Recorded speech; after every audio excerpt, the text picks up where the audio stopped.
I'm Jeff Koinange. Welcome to Rwanda Television News. And in case you think you've switched to Citizen Television, don't panic. This is RTV, and yes, I'm the guest anchor. In the headlines tonight, President Paul Kagame has pointed out that the African Continental Free Trade Area is the answer to the problem of the continent's need to import food products, saying that Africa should be self-sufficient when it comes to food supplies. Fiona? Thank you, Jeff. Now, some people who are planning to wed during this season have said that despite the measures in place to control the spread of COVID-19, they are concerned about the extra financial cost they will incur on mandatory testing for every guest.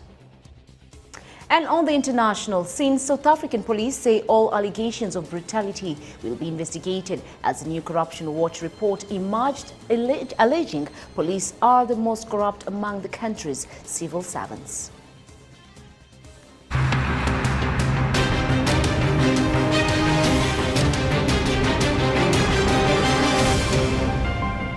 It is a great honor to have the legendary Jeff Koinange with me in the studios. Of course, he will be my guest anchor, so do not touch that dial, Jeff. Did you just call me legendary? Oh, goodness. Man, it's quite an honor. By the way, Fiona, I brought you a gift. Thank you. Just Thank for you so much. It's a copy of my book. Jeff Koinange, Through My African Eyes. That's it. It's my my memoir about my travels throughout Africa. And I've been in this business for a long time, so Yes. if you're a student of journalism or you just like a good read, Definitely. I guarantee you, not just because I wrote it, but it's a good read. It is. It's good to be Kigali again, and thank you for inviting me. It feels like home, doesn't it? It is. Home It away is from home, home. yeah. It's such a beautiful place. You guys have no idea, honestly. I mean, Nairobi, yeah, it's Nairobi. It's like the New York of Africa, but Kigali. Kigali. TV News, I'm Jeff Koinange along with Fiona Mbabazi. I didn't say that right. Mbabazi. Mbabazi. Mbabazi, okay. Now, on to international news. And South African police say all allegations of brutality will be investigated as a new Corruption Watch report emerged, alleging police are the most corrupt among the country's civil servants. Now, this comes as 3 officers appeared in court on Thursday over the killing of a disabled 16-year-old boy. Take a look. Jeff, thank you, man, for making time, of course, to be my guest anchor tonight. It's my pleasure. I love Kigali, I love Rwanda, I love what this country has become, and it's great to. By the way, before we go on, I brought you 2 extra copies of my book, just in case, Just in case, yeah. yes. And I want you. I've signed them. Okay, they're all autographed. Give them to whoever you think should get it. Loyal RTV viewers. 1 male, 1 female. Keep it 50-50. Give it to whoever you want. It's Thank up to you. you. So you got this. You got this. Yeah. You got Whoever this. deserves it, show us at Koinange Jeff. What's your Twitter handle? At Fiona Mbabazi1. At RB. At RBA. Yeah. At RBA. Yeah. Yes. Hashtag. Jeff RBA. in Kigali. No. no, Jeff in Kigali.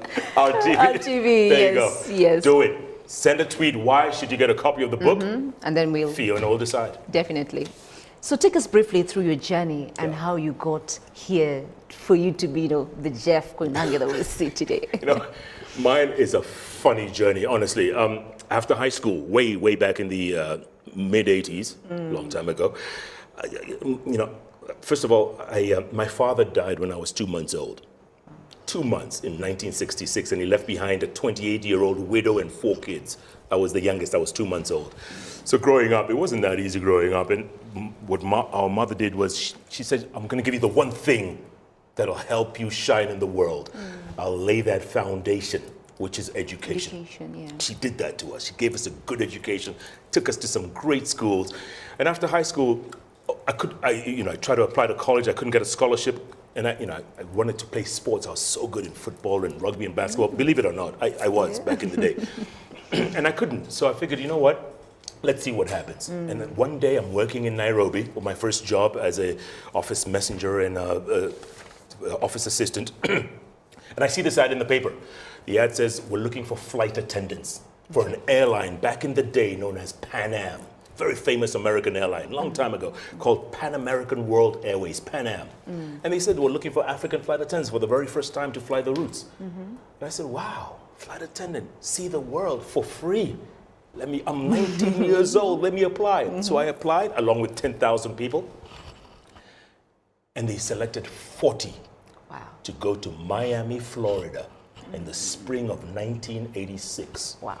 To cut a long story short, as we're training, we're in an aircraft that's not flying, it's on the ground, it's part of the training. And they say, hey, Jeff, what's your name, Jeff? Yeah, Jeff, go up to the front, make some announcements for us.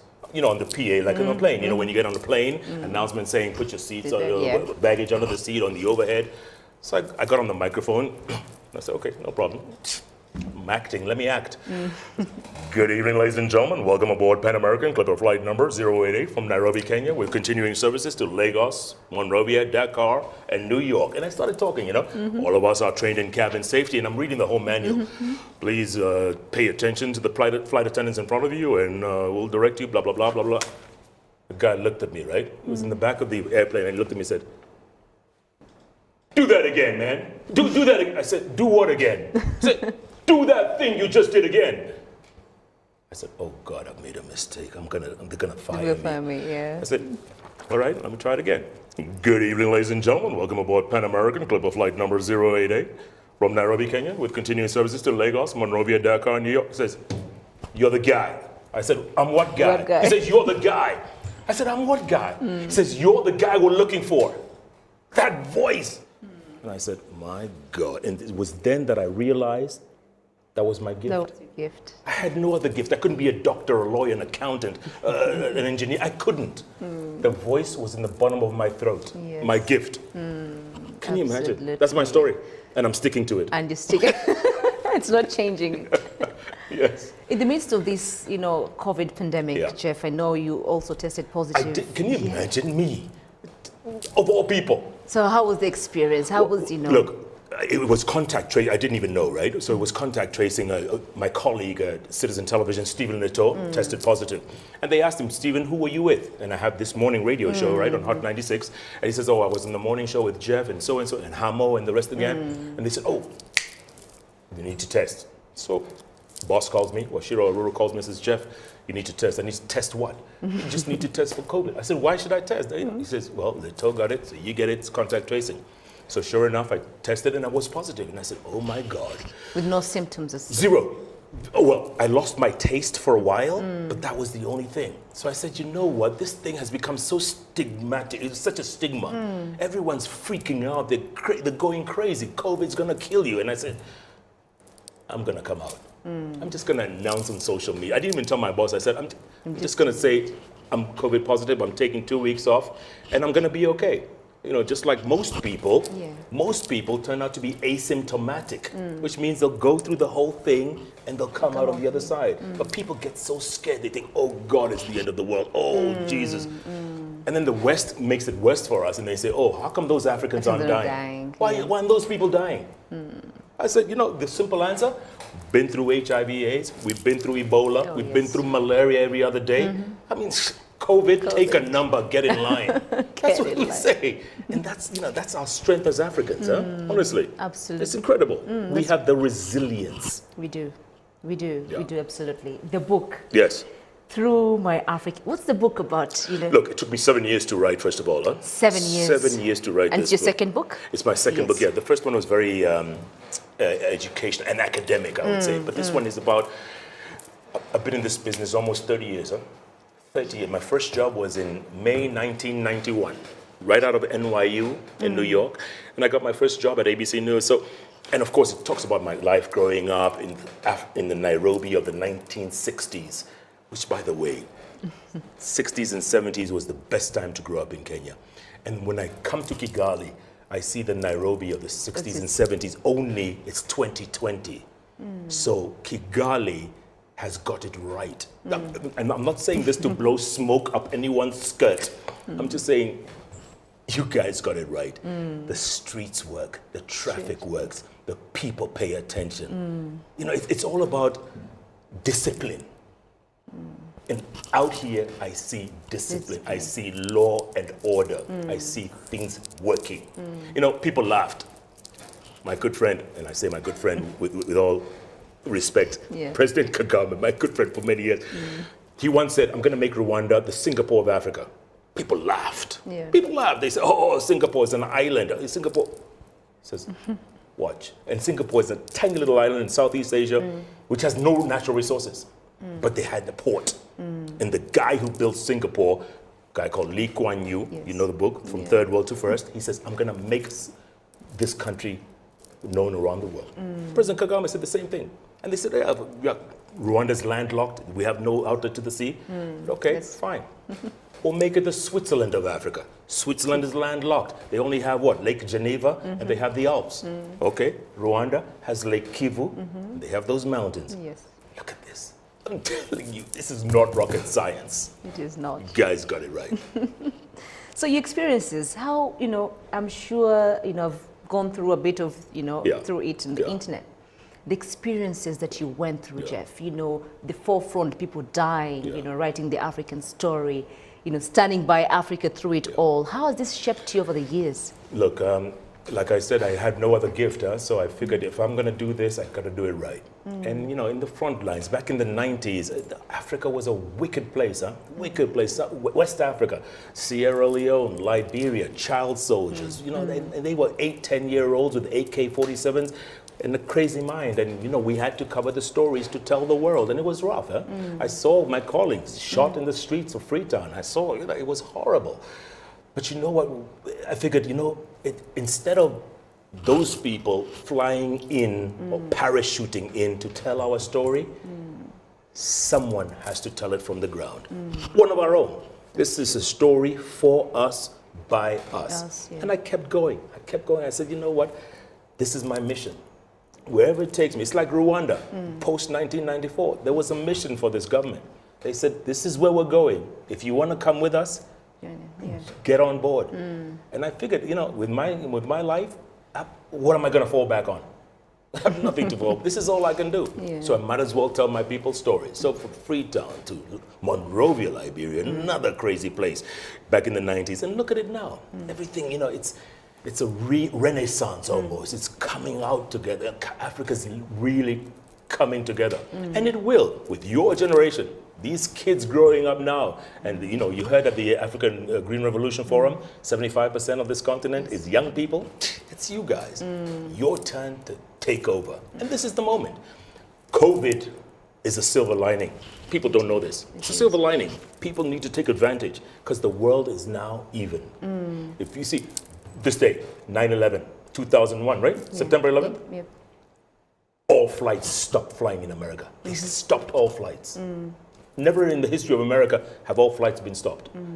COVID 2020 stopped all the flights on the planet. For a few months, right? Yes. Every flight was stopped on the planet. You know what that means? This is the great equalizer. So whoever's going to come up, this is the moment. If you don't grab that opportunity, you wait another 50 years. And I'm not going to be around. That's true, man.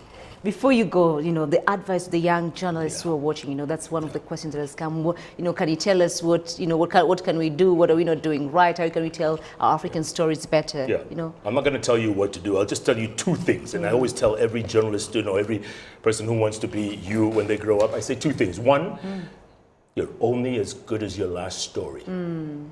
You do a great story, people love it. People say, oh, you're the superstar, Fiona. Tomorrow, you sleep in late. You don't come to work, people forget you. That's true. People forget you. By the end of the week, they won't know who you are. I had a colleague of mine in Freetown, Sierra Leone, in January 1999. I remember, he was a superstar. Got shot in the streets. He was a headline for 24 hours. 48 hours, that little thing that runs on the bottom of the screen, that ticker? He was there. 72 hours later, nobody knew. A year later, nobody remembered. 10 years later, no, that's true. Memory. Nobody cares. Nobody cares. You're only as good as your last story. And then the other one, you're only in this if you're passionate. This is a calling, This is a calling. Don't do it to be a superstar. Don't do it. Absolutely. I mean, superstar for what? For who? For who? Yeah. Do it if you have a passion to tell your story. And nobody can tell the African story better than us. Nobody. Nobody. If you don't, unless you want those people to come and tell your story. And they will, very freely, happily. Parachute in, tell the story, get out. If you're to go back in time then, Jeff, as we sum up, would you change anything all through the time? How much time you have? 2 seconds. No, I think I was born to do this, I was born to do this. And, And hopefully some people can be inspired to do this even better. I will have done my job. That's it. I'd walk off the stage, go home. Absolutely. Well, it is an honor, Jeff. Thank you so much for joining us today, for our news and inspiring and the books. Do not forget, keep tweeting. Yeah, at koinange Jeff. And at Fiona Mbabazi1. At RBA. Yes. Hashtag RBA News. Do it. If you want the book. I mean, if you don't want it, Fiona will take it and give it to her friends. So it's up to you. Well, thank you very much for joining us. My name is Fiona Mbabazi. And I'm Jeff Koinange. Tonight. No, I'm kidding. Have a good weekend, everybody. Take care. God bless.